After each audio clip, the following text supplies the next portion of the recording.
এই দুই কারণে আল্লাহ মরণের কথা মানুষকে জানালেন না। এক নম্বর, মনে করেন মৌতের কথা, মরণের কথা আল্লাহ যদি জানায় দিতেন যে আগামী 2025 সালে জানুয়ারি মাসের 25 তারিখে আপনার মৃত্যু হবে, তখন আপনি চিন্তা করতেন আমার আল্লাহ তো রহমান, আমার আল্লাহ তো রহিম, আমার আল্লাহ তো গফফার। আল্লাহ বলেছেন মৃত্যুর 1 মিনিট আগেও যদি কেউ তওবা করে সারা জীবনের সমস্ত গুনাহ আল্লাহ মাফ করে দিয়ে তাকে আমার আল্লাহ রহমতের কোলে উঠায় নেবেন। জোরে করে সুবহানাল্লাহ। এই জন্য ওই মানুষটা যদি জানে যে আগামী 2025 সালে জানুয়ারি মাসে আমার মরণ হবে, তাহলে এই ব্যক্তি কি করবে? এই ব্যক্তি 2024 সালের ডিসেম্বর পর্যন্ত যত গুনাহ আছে সব করবে। ঠিক কিনা বলেন? চুরি ডাকাতি রাহাজানি সব করবে। এরপরে 2025 সালে জানুয়ারি মাসে 25 তারিখে তার মরণ হবে, সে তো জানে। এই জন্য 2025 সালে 1 তারিখে গাট্টি বস্তা নিয়ে একবার দাওয়াত তাবলীগের জন্য একবার মসজিদের ভিতরে চলে যাবে। ঠিক না? ঠিক না? আল্লাহ তো ভালো করে জানে।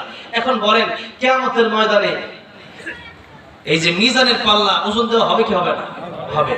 এখন মিজানের পাল্লা যখন ওজন দেওয়া হবে তখন দেখা যাবে 24 সাল পর্যন্ত খালি গুনাহ আর গুনাহ, আর 25 সালের মাত্র 24 দিন শুধু দাওয়াত তাবলীগের কাজ করছেন, বিপদ হইল না।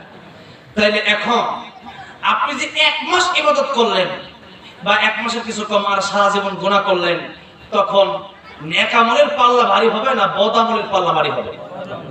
কিয়ামতের ময়দানে যদি আপনার নেক আমলের পাল্লা উকুনের ডিম অনেক বড়, নবীজি বলছেন উকুনের ডিম পরিমাণ যদি নেক আমলের পাল্লা ভারী হয়ে যায়, তাহলে আল্লাহ আপনাকে সাথে সাথে বিনা হিসেবে জান্নাত দিয়ে দিবেন। আর যদি উকুনের ডিম পরিমাণ বদ আমলের পাল্লা ভারী হয়ে যায়, তাহলে জাহান্নামে যাওয়া লাগবে। এখন সেদিন মানুষ আফসোস করবে। আর একবার যদি সুবহানাল্লাহ বেশি বলতে পারতাম। বাড়িতে বসেছিলাম, বসে তো কোনো কাজ ছিল না, ফেসবুক ইউটিউব নিয়ে ব্যস্ত ছিলাম। তাহলে একবার যদি এতক্ষণ যদি বসে সুবহানাল্লাহ সুবহানাল্লাহ সুবহানাল্লাহ জপতাম, তাহলেও সেই ব্যক্তি আল্লাহ তাআলা আজকে উকুনের ডিম তো একেবারে ছোট, কিন্তু সুবহানাল্লাহ বললে সারা দুনিয়াতে যা কিছু আছে এবং তার চেয়ে বেশি সওয়াব আল্লাহ দান করেন।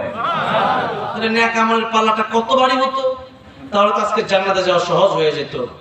এই জন্য সেদিন মানুষ আফসোস করবে। এখন সারা জীবন করলেন গুনাহ আর নেকি করার জন্য 1 মাস তাবলীগে ঢুকলেন, তাহলে দেখা যাবে বদ আমলের পাল্লা কিয়ামতের ময়দানে ভারী হয়ে যাবে। তো এই জন্য আল্লাহ পাক জানালেন না যে কোনো সময় মরণ হয়ে যেতে পারে, সুতরাং যে কোনো সময় মরণের জন্য প্রস্তুতি নিয়ে রাখো। আর আরেকটা কারণ হলো, যদি আপনাকে জানায় দেওয়া হয় 2025 সালে আপনার মরণ হবে, তখন সিরাজগঞ্জ রোড দিয়া মেইন রোডে যে গাড়ি চলে, ট্রাক বাস, আপনি মেইন রোডে গিয়ে দাঁড়ায় থাকবেন। বাস ওরা হরেন দিতে ক্লান্ত হয়ে যাবে, আপনি কইবেন যে আমি সরবো না। বাস ওরা যদি গ্লাসের মধ্যে জিগায় এই মিয়া সরেন না কেন, আপনি বলবেন আমি এখানে আছি, আমার উপরে যাবো, কারণ আমার তো এখন মরণ হবে না। যদি আমার মরণই না হয় তাহলে আমার উপরে গিয়ে লেগে হয়। কিন্তু এখন যখন হরেন একটা দিছে, একবারে 1 লাফ দিয়ে দান দিতে নামছে। কেন? যে সাক্ষাৎ তলে বললে শেষ। ঠিক না? এই জন্য দুনিয়াতে তখন র‍্যাব বলেন, আর্মি বলেন, বিডিআর বলেন, কেউ তখন দুনিয়ার নিয়ম শৃঙ্খলা ঠিক রাখতে পারবে না। কারণ এই মানুষের 2025 সাল আগে মরণই হবে না, এখন 2024 সাল, এখন সে যত গুনাহ আছে, যত বদ কাজ আছে সব করবে। পুলিশ যদি তারে গুলি ধরে একবার মার দেবো, একবার গুলি আমার মারা দেবো, আমি তো মরবো না, গুলি মারলেও মরবো, কারণ আমার আল্লাহ জানা দিচ্ছে আমার মরণ 2025 সালে হবে। ঠিক কিনা? এই জন্য দুনিয়ার নিয়ম শৃঙ্খলা ঠিক থাকবে না, মানুষের মরণের খবর জানায় দিলে। এই জন্য যে কোনো সময় মরণ হয়ে যেতে পারে। মনে করেন সিরাজগঞ্জ রেল স্টেশন আছে না নাই? আছে।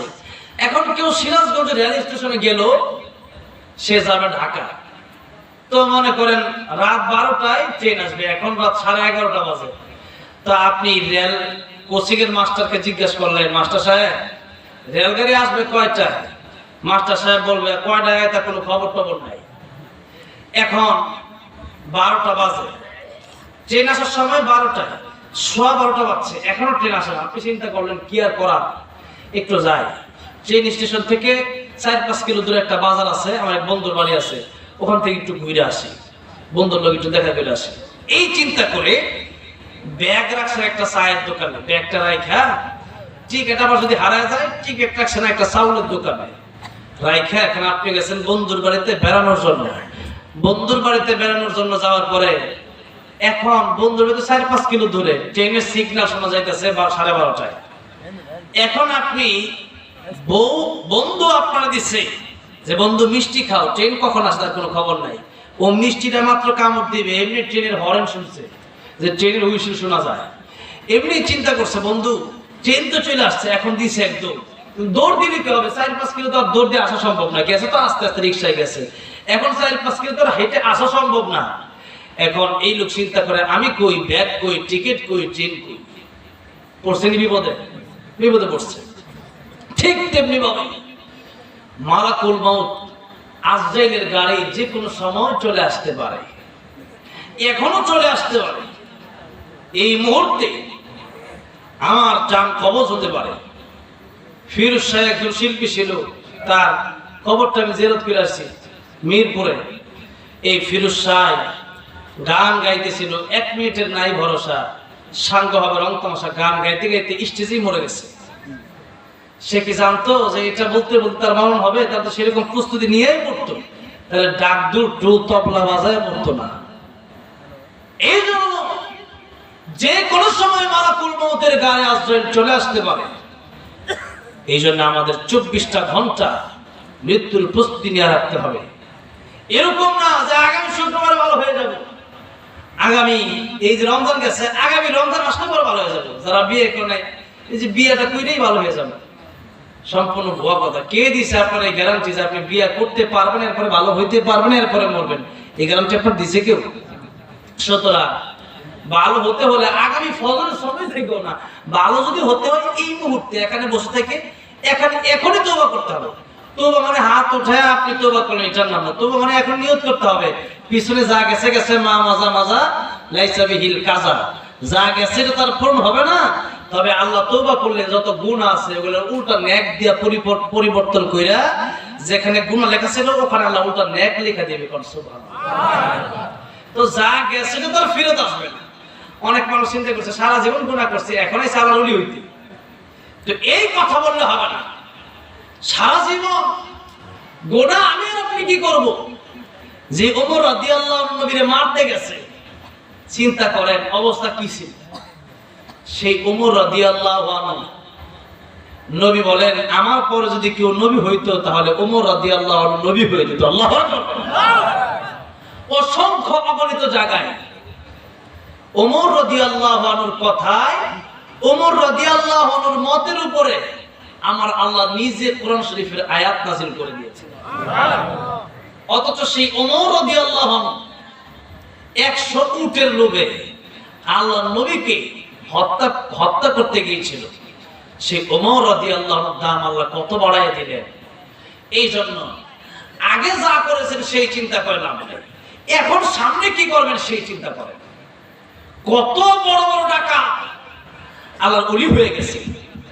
বিশর হাফি রহমতুল্লাহ আলাইহি একদিন কোরআন শরীফের বিসমিল্লাহির রহমানির রহিম, এই বিসমিল্লাহির রহমানির রহিম পড়ে আছে। চিন্তা করলো আরবি লেখা, কি লেখা এখনো বুঝে নাই। আরবি লেখা, এতটুকু সম্মান করতে গিয়ে রাস্তা থেকে উঠায় দিছে। মাকে বললো মা এটা কি? মা বললো এই বিসমিল্লাহির রহমানির রহিম এখানে তোমার আল্লাহ 3টা নাম লেখা আছে। বিশর হাফি মদ পান করে, মদের আড্ডায় প্রতি রাতে ব্যস্ত থাকে।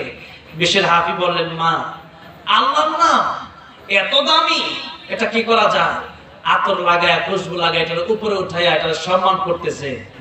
স্বপ্ন দেখে কে যেন ডাক দিছে, বিশর হাফি তুমি আমার নামকে মর্যাদা দিয়ে উপরে উঠাইছো, এতদিন মদ পান করতে পারো, তোমার এই বিসমিল্লাহির রহমানির রহিমকে সম্মান দেওয়ার কারণেই আমি আল্লাহ তোমারে আমার বন্ধু হিসাবে গ্রহণ করে নিলাম। সারা জীবন মদ পান করে একদিন যদি বিসমিল্লাহির রহমানির রহিম একটা লাইনকে সম্মান দেওয়ার কারণে, আল্লাহ 3টা নামকে সম্মান দেওয়ার কারণে আল্লাহ যদি তারা ওলি বানাইতে পারে, তাহলে আমি আর আপনি কি তওবা করলে আমারে আপনারে আমার আল্লাহ ওলি